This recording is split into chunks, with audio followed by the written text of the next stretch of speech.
There's a quiet war going on inside every one of us. It doesn't show on your face, it doesn't post selfies, but it shapes your future more than anything else. It's the battle to control four things: your mouth, mind, mood, and money. Those who win this internal war, they don't just survive, they thrive. And those who lose, they live in cycles of regret. So today, let's break this down. Let's talk about how to take back control, one key at a time. Control your mouth.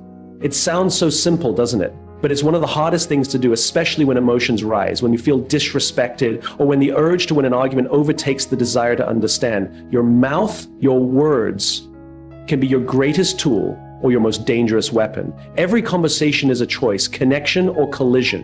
And the truly remarkable part, most people are unaware of the power they wield with every syllable. Think of the last time someone said something that stung. Not because it was loud or laced with profanity, but because it was sharp, dismissive, or cold. Maybe it was a joke at your expense that made everyone laugh except you. Maybe it was a backhanded compliment that left you questioning your worth. Maybe it was silence when you needed affirmation the most. Words don't need to shout to cut deep. They just need to be thoughtless. Research from Harvard Business Review confirms what we already feel deep down. Negative interactions carry 5 times the weight of positive ones. That means for every careless or hurtful word we say, it takes 5 acts of kindness to even out the emotional scale. So what happens in our homes, our workplaces, our friendships, when we're casual with criticism but stingy with affirmation? We erode trust. We chip away at safety. We replace peace with tension. In the moments when we don't filter our mouths, when we react instead of respond, we often tell ourselves we're just being honest. But honesty without empathy is cruelty in disguise. Being honest doesn't give us permission to be reckless. We forget that people aren't just hearing what we say, they're absorbing it. Words don't bounce off people, they soak in, they become beliefs. They become memories, they become fears. Now, think of a time when someone said something that lifted you. Could have been just a sentence, maybe even a single word, but it changed the way you walked into your day. Maybe someone told you they believed in you before a big presentation. Maybe a teacher pulled you aside and said, "You've got potential." Maybe a friend said, "I see you, I'm proud of you." Those moments matter. And they don't happen by accident. They happen when someone chooses to use their words not as a weapon, but as a bridge. If you want to lead, really lead, don't start by speaking louder, start by listening better. There's a deep strength in restraint.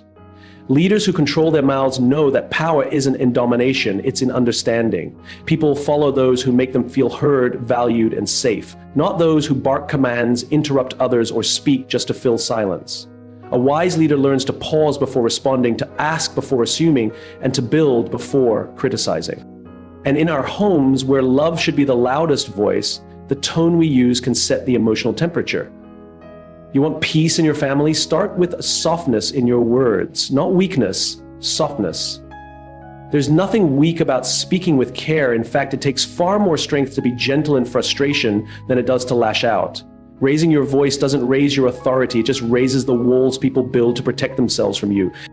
What's tragic is how often we damage the people we care about the most simply because we're comfortable. We say things to our partners, our kids, our siblings that we'd never say to a stranger. We justify our sharpness with, well, they know I love them. But love isn't just what you feel, it's what you show. And the mouth is often where that love is tested most. When someone leaves a room after talking to you, how do they feel? Empowered or diminished, encouraged or deflated, safe or walking on eggshells? Because at the end of the day, people rarely remember the exact words we said, but they remember how we made them feel. And the way we speak has a ripple effect far beyond that moment. One sarcastic comment can echo in someone's head for years. One word of belief can change the entire course of their life. Imagine a world where people spoke not just to express, but to uplift. Where every interaction became an opportunity to build instead of break. Where conflict wasn't fueled by ego, but diffused by compassion. That world begins with each of us. It begins every time we choose to pause, to breathe, and to speak with intention. The truth is, you never know what someone is carrying. Your words might be the only kind thing they hear all day, or the final blow after 100 wounds. Choose wisely, because the cost of careless speech is too high, and the return on thoughtful communication is priceless. There's a story of a man who carried a bag of feathers through a village. releasing one at each doorstep as he spoke rumors about his neighbor. Later, realizing the damage he'd done, he tried to collect all the feathers. But the wind had scattered them far and wide. That's the nature of words. Once released, they can't be undone. You can apologize, yes, but the impact lingers. So before you speak, ask yourself, is it true? Is it necessary? Is it kind? These aren't restrictions, they're filters. They help ensure that what we say creates value instead of harm. They remind us that words are not just sounds. They are seeds. What we plant will grow, for better or worse. Speak in a way that people want to lean in, not step back. Let your words be a source of warmth in a cold world, a light in someone's darkness, a bridge over troubled waters, because at the heart of it all, control over your mouth isn't about censorship, it's about consciousness. It's not about being silent, it's about being strategic. It's not about fear, it's about love. And the more you practice it, the more natural it becomes. With time, you'll start to feel the difference between speaking to be heard and speaking to heal. You'll find the courage to hold your tongue when anger flares and the humility to lift others when pride tempts you to tear them down. You'll discover that controlling your mouth isn't a loss of freedom. It's the path to deeper respect, richer relationships, and lasting influence. Because words can build or burn. And every time you open your mouth, you get to choose which one you'll do. Most people move through life as passengers in their own minds, unaware that they've handed over the wheel to fear, distraction, and negativity. They wake up already overwhelmed, consumed by thoughts they didn't choose. Worries gain momentum before they even have their coffee. A single doubt spirals into catastrophe, and by midday, they've played out every worst-case scenario in their heads, not because those things are real, but because their minds ran wild without guidance. That's not insight. That's not preparedness. That's chaos. And yet it's become normal. But just because something is common doesn't make it right. The truth is, the human brain wasn't designed to make us happy. It was designed to keep us alive. It's a survival tool programmed over thousands of years to notice danger before opportunity, to anticipate failure before success. It's always scanning the horizon for a threat, real or imagined. That's why we fixate on what might go wrong more than what could go right. And if we leave the mind unchecked, if we let it run on autopilot, we don't just live in fear. We start building our lives around it, and we start preparing for disaster instead of preparing for possibility. But here's the crucial insight. You are not your mind. You are the one behind the thoughts. You are the observer, the captain, the author of the story. The brain might provide the dialogue, but you get to decide which lines stay in the script. Most people don't realize they can choose their thoughts, but you can, you must. Because every thought is a seed, and over time, those seeds grow into beliefs. Those beliefs shape your actions, and your actions shape your reality. So when you choose a thought, you're not just choosing what you feel in the moment, you're choosing the future you're walking toward. So what are you planting? Imagine for a moment you treated your thoughts the same way you treat your clothes. You wouldn't just grab anything off the floor and throw it on. You dress with purpose depending on where you're going. So why do we wake up and put on thoughts of worry, self-doubt, and failure without a second glance? Start choosing your thoughts with the same care. Pick ones that serve you, thoughts that empower you, thoughts that prepare you for the life you actually want to live. And just like dressing for the weather, there's preparation involved. You don't develop mental strength by accident. You train for it. You work at it. Feed your mind with ideas that challenge your comfort zone. Read books that expand your thinking, not just confirm it. Listen to voices that make you uncomfortable in the best way. Voices that stretch you, that make you question what you thought was true. Surround yourself with people who dream bigger than you, who don't laugh at your goals but ask, what's your next step? People who don't dwell on problems but speak in possibilities. Because the conversations you have every day are shaping your perspective. And if you spend too much time in rooms where everything is a problem, you'll forget what solutions even sound like. And then there's gratitude. Not the Instagram version, the quiet, consistent practice of noticing what's good even when everything feels hard. Gratitude isn't about denying pain. It's about refusing to let pain have the final word. When your brain tells you everything is falling apart, gratitude reminds you what's still holding together. A Navy SEAL once said, "We don't rise to the occasion, we fall to the level of our training." That truth applies far beyond the battlefield. It applies in business, in relationships, in adversity. When pressure hits, when fear shows up, you won't suddenly become calm and focused. You will fall to the level of the habits you built when no one was watching. Your mindset in those moments will be a reflection of every decision you made beforehand. Every time you chose discipline over distraction, every time you recentered instead of reacting, every time you reminded yourself, this thought is not me. I get to choose differently. Training your mind isn't about avoiding hard moments, it's about being ready for them. You build that readiness day by day, choice by choice.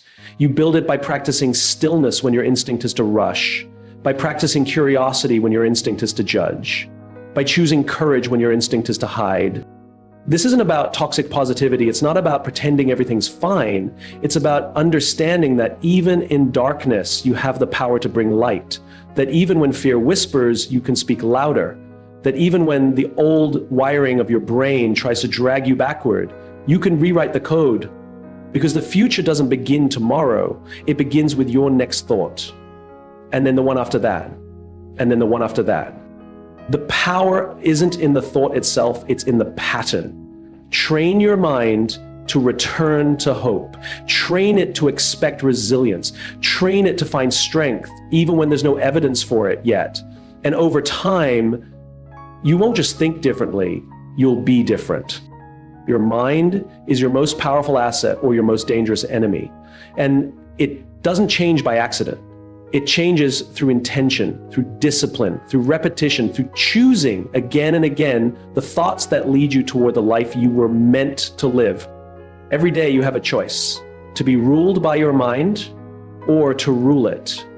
Choose wisely, because your future is listening and it's being written one thought at a time. Most people move through life believing their emotions are in control. They wake up irritated and so the day is doomed. Someone cuts them off in traffic and suddenly it's a bad day. A single email ruins the next 5 hours. But here's a fundamental truth. Emotions are not dictators. They're messengers. Their job is to deliver a signal, not to hijack the whole system. The moment we understand this, we begin to reclaim the power we've always had but often forgot was ours. The power to respond instead of react. We are emotional creatures. That's not a flaw. It's a feature of being human. We laugh, we cry, we rage, we hope. Emotions are what give life texture, color, and meaning. But there's a difference between experiencing emotions and being ruled by them. There's a difference between honoring what you feel and allowing it to sabotage what you value. Think about anger. It's a powerful emotion, and it shows up for a reason, maybe because something felt unfair, or you felt unseen, or you needed to protect someone. That message is important, but acting from that anger without translation, that's dangerous. That's when you say the thing you didn't mean or break the trust you meant to build. The same goes for sadness. It's a signal you've lost something meaningful, but staying in sadness too long can cloud your perception and steal your momentum. Emotional discipline doesn't mean denial. It doesn't mean pretending you're fine when you're breaking inside. It doesn't mean pushing your feelings down and hoping they disappear. It means becoming fluent in your emotional language. It means learning to read the message before reacting to the tone. Imagine emotions as guests at your dinner table. Some come in loud, some are quiet, some are rude, some are kind. But you're the host. You get to decide who stays, who leaves, and who gets a seat of influence. When you realize this, you don't fear your emotions anymore. You listen to them, you learn from them, but you don't let them lead your life. One of the most effective leaders I know begins every team meeting with 2 minutes of silence, not meditation, not a breathing exercise, just quiet.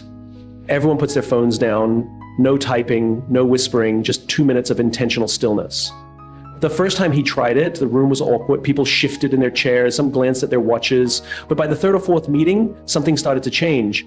The team became more grounded, discussions became more thoughtful, people listened more, reacted less. What changed wasn't the workload or the environment. it was the mood. And that shifted everything. When we create space to feel without reacting, we create freedom. And from that freedom comes power. Think about the last time you were overwhelmed. Maybe your inbox was full, deadlines were crashing down, your phone wouldn't stop buzzing, you felt like the world was closing in. In that moment, the natural instinct is to react, to lash out, to retreat, to shut down. But what if, instead of doing that, you paused? What if you asked, what's underneath this feeling? Is it fear of failure? Is it a need for help that hasn't been voiced? Is the pressure to prove something?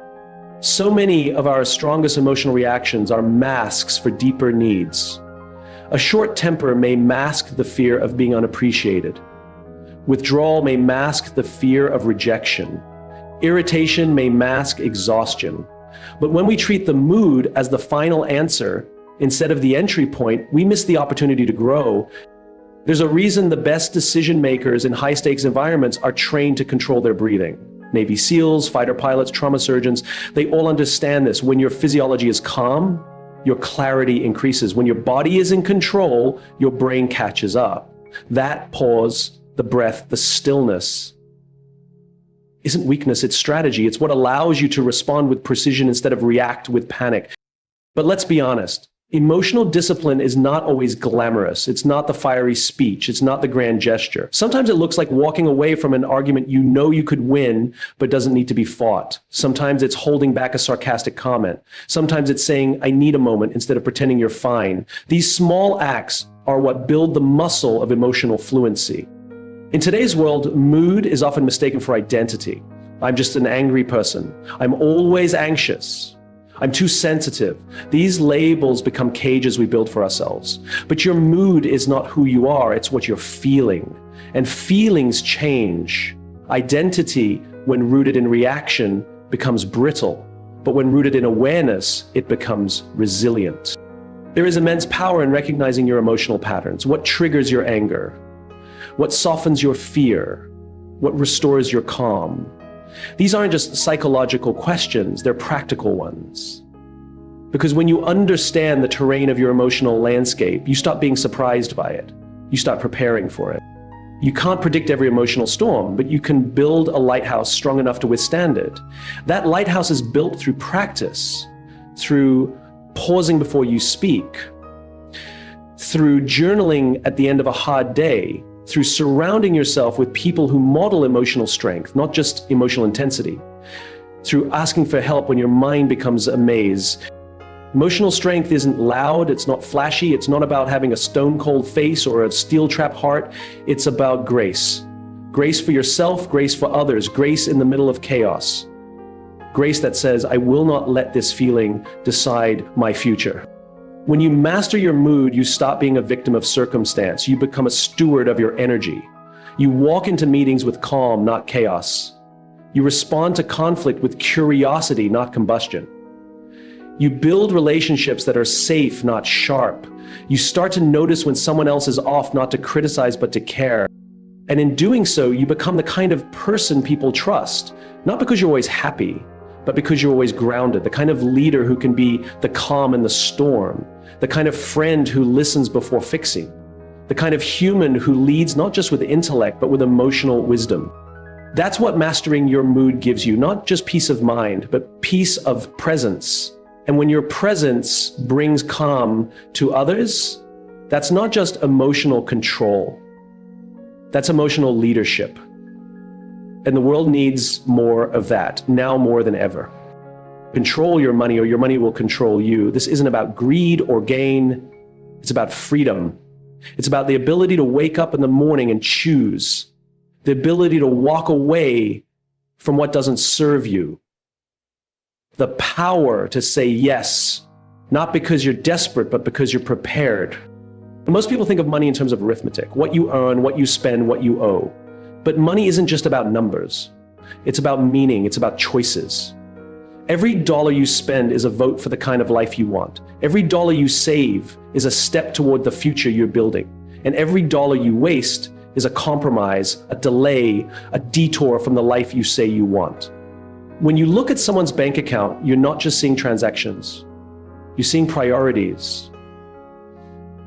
You're seeing patterns. You're seeing a story unfold, what matters, what's ignored, what's urgent, and what's not. And that's why controlling your money starts with awareness. Not obsession, not fear, but awareness. Every great journey starts with a map. If you don't know where your money's going, how can you ever expect it to take you where you want to be? Too many people believe that wealth is only for the lucky or the high earners. But real wealth isn't about how much you make. It's about how well you manage what you make. I once met a man who worked as a janitor for over 40 years. Humble job, modest pay, nothing flashy. He never made more than $40,000, 0 cents a year. He never drove a new car. He never took out debt. But when he passed away, his estate revealed over $8 million, 0 cents in savings and investments. He never played the lottery. He played the long game. He invested consistently. He lived simply. And most importantly, he thought long term. He didn't just plan for retirement, he planned for possibility. We are constantly bombarded with messages designed to separate us from our money. Buy now, pay later. Treat yourself. You deserve it. But let's get honest. What do you really deserve? Do you deserve momentary pleasure at the cost of lasting peace? Do you deserve the high of consumption followed by the low of regret?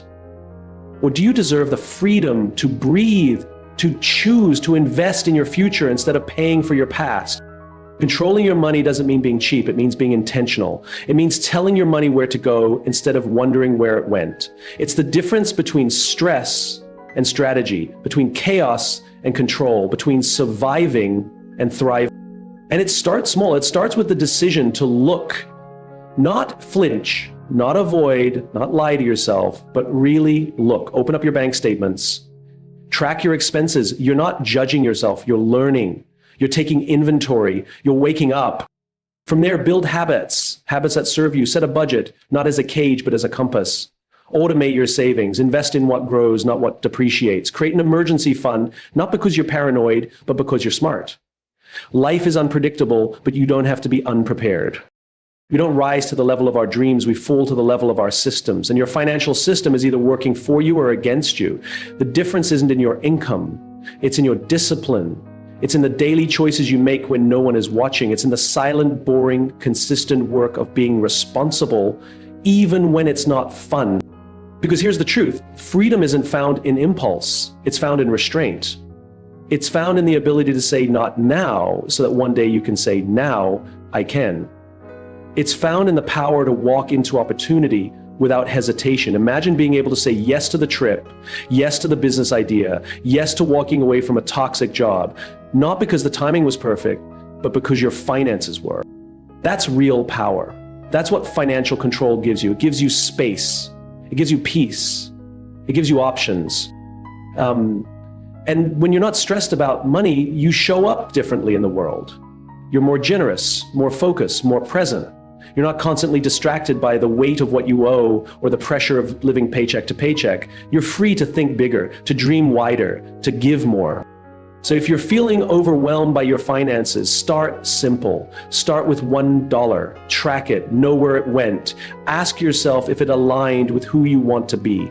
And then do that again and again until clarity replaces confusion, until control replaces chaos. Money's not the goal. Freedom is, control is, peace is. But money is the tool. It's the leverage.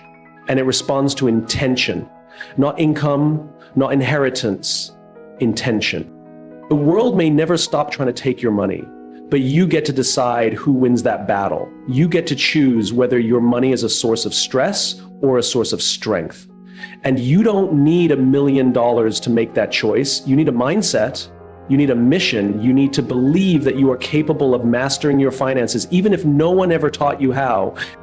Because when you learn to control your money, you learn to control your life. You walk taller, you breathe deeper, you stop living in fear and start living in freedom, not because life is easy, but because you are equipped. And that is a kind of wealth no paycheck can buy. Control is often portrayed as a solitary pursuit. We talk about discipline like it lives in a vacuum, as if willpower alone can carry us through every challenge. But control, true control, is never isolated. It breathes in the air around us. It pulses through the people who share our space, our time, our conversations. You want to understand what's shaping your life? Start by looking at your circle, because who you're with is quietly sculpting who you become. It's easy to ignore. It's comfortable to believe we are immune to influence, that we can rise above, be different, think independently. But human nature resists isolation. We're wired for connection. And with connection comes exposure.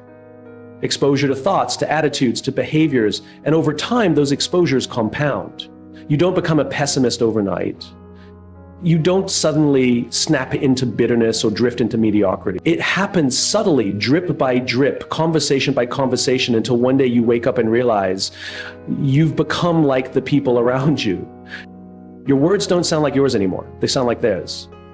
Your thoughts, once bold and focused, now echo their doubts, their sarcasm, their excuses. Your ambition, your discipline, your joy, it either multiplies or dissolves in the company you keep. We've all felt it. You're in a room full of gossip and you feel the tug, the pressure to chime in, to belong. Or you're surrounded by people who roll their eyes at hard work and suddenly your own efforts feel naive. But put yourself in a circle where people talk about ideas, not people, where growth is the baseline, not the exception, and everything shifts. Your vision gets clearer. Your energy feels lighter. You speak with more intention. You move with more purpose. We often talk about our habits like they are choices made in private. But most of our habits are social. You eat like your friends, you spend like your peers, you prioritize what your environment celebrates. That's not weakness, that's psychology, that's biology. And that's exactly why you have to be deliberate, ruthlessly deliberate about who's in your life. This doesn't mean you cut off everyone who's struggling. This isn't about ego. This is about elevation, about stewardship of your potential. Think of your environment like soil. You can be the best seed in the world, packed with potential, full of promise, but if you're planted in toxic soil, you won't grow. You'll survive, maybe, but you won't thrive. On the flip side, rich soil doesn't just help you grow, it challenges you to grow faster. Surround yourself with people who talk about goals, not gossip, who remind you of your power, not your problems, who don't just clap when you win, but also call you out when you drift. That's love, that's leadership, that's a circle worth building. People often resist this. They say, but I've known them for years, or their family. But longevity doesn't equal alignment. Just because someone's been in your life a long time doesn't mean they deserve to stay at the center of it. Love people, yes. Be kind, always. But be selective about access. Your peace, your purpose, your power, they're too valuable to place in careless hands. Take a moment and ask yourself, who in your life makes you feel small? Who drains your energy? Who discourages your dreams? And then ask, who challenges you? Who stretches your thinking? Who lifts your standards just by the way they live? These aren't abstract questions. Your answers shape your trajectory. There are people who make you feel like you're too much when really they're just not enough. And there are people who make you realize you haven't even scratched the surface of who you can be. Seek those people, build with them, learn from them. We don't control the world, we don't control the economy, we don't even control the weather, but we do control our proximity. We choose who we invite into our inner world. That's not a passive choice. That's one of the most powerful decisions you make every day. Who gets your energy? Who gets your time? Who gets your ears? Sometimes the greatest transformation comes not from trying harder, but from changing your environment. A smoker who wants to quit doesn't do it by hanging out in smoking lounges. An entrepreneur who wants to grow doesn't spend every night with people who mock ambition. We mirror what we're near. The science backs this up. Studies show that our behaviors, whether it's eating healthy, saving money, or even how much we exercise, are profoundly influenced by our social network. If your closest friends gain weight, your odds of gaining weight increase. If your closest friends divorce, your own marriage is statistically more at risk. But the reverse is also true. Want to be more disciplined? Get around people who value discipline. Want to speak with more integrity? Surround yourself with people who hold truth as sacred. Because here's what's beautiful. The right circle doesn't just hold you accountable. They hold a mirror up to your potential. They remind you who you are on the days you forget. They speak life into your silence. They believe in your vision even when it's blurry. They don't just want to see you succeed. They expect you to. not from pressure, but from deep, unwavering belief. You'll know you're in the right circle when you leave conversations more focused, not more scattered, more energized, not more drained, more confident, not more insecure. And sometimes the right circle isn't the loudest, it's not the biggest, it might just be 2 or 3 people, but they're aligned, authentic, and all in on growth. So look around, audit your circle, not with judgment, but with clarity. Because your circle isn't just a reflection of who you are, it's a prophecy of who you are becoming. You want to rise? Tighten your circle. You want to evolve? Elevate your environment. Because in the end, the life you build will echo the voices you chose to keep close. Make those voices count. Make them reflect your future, not your fears. Because when your circle aligns with your purpose, you don't just control your environment, you ignite it. Life has a habit of catching us off guard. It doesn't consult our calendars or ask for permission before it throws its hardest punches. One day everything feels aligned, and the next you're grappling with news you never expected, consequences you didn't cause, or chaos you can't control. But here's the truth we all eventually face. We don't always get to choose what happens to us. We do, however, get to choose how we respond. And in that response lies our greatest power. We spend so much of our energy trying to prevent, predict, or avoid adversity. We build routines to keep life predictable, relationships to keep us secure, and plans to create stability. But even the best strategy can be blindsided. Even the most well-intentioned people can let us down, and even the strongest among us can feel completely undone by the weight of something unexpected. But here's the paradox. Strength isn't about shielding ourselves from hardship, it's about how we respond when it comes. There's a space between what happens to us and what we do next. That space is our power. Most people react without even realizing it. Something upsets them and they explode. Something disappoints them and they withdraw. Something threatens them and they lash out. But in doing so, they give away the one thing they actually can control: their response. The moment you let the world dictate your reaction, you surrender your power. The moment you decide to pause, breathe, and choose, no matter how hard it is, you reclaim that power. Imagine you're driving and someone cuts you off in traffic. It's a tiny moment, but you feel your blood pressure rise, your fists clench, your voice ready to curse. That's your first instinct, automatic, emotional. But if you hit the brakes, not just on your car, but on your impulse, something else becomes possible. You can choose calm over chaos, grace over grudge, control over collision. It's not about being passive, it's about being deliberate. Some of the wisest people in history faced unimaginable pain and loss, yet came out more composed, not less.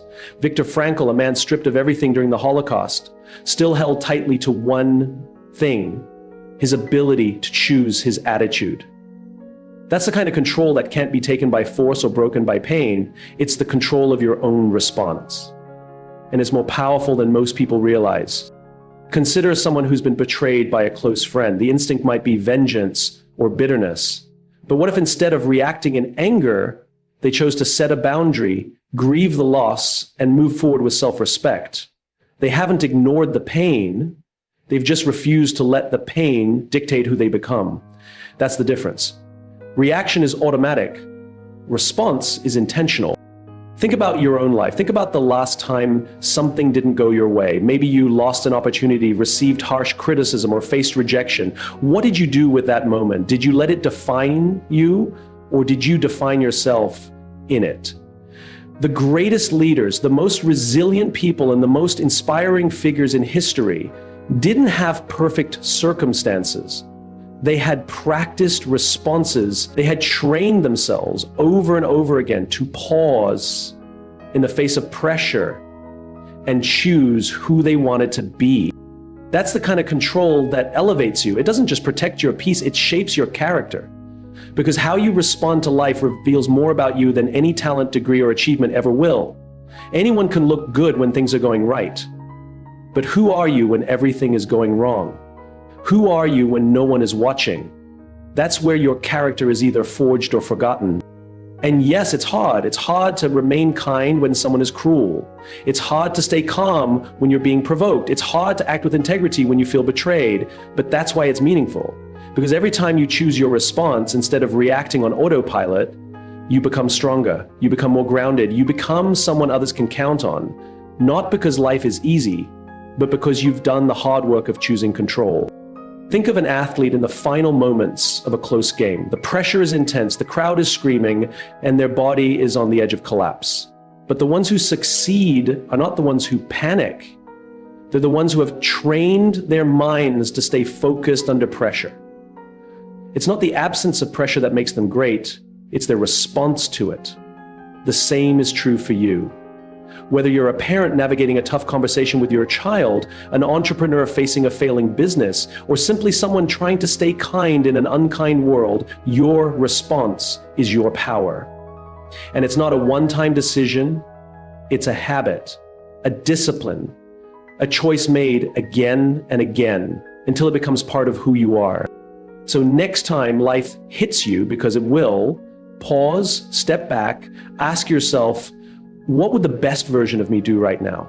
Not the version that's tired or hurt or angry, the version that's wise, the version that leads, the version that's in control. Then do that, even if it's hard, especially if it's hard, because that's where real strength lives, not in controlling the world, but in mastering yourself. You don't need to control everything to feel empowered. You just need to control one thing, your response.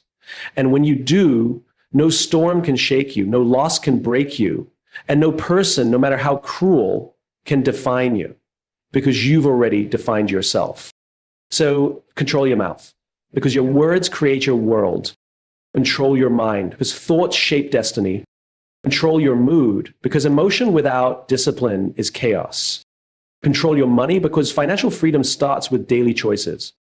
Control your circle, because your environment either builds or breaks you.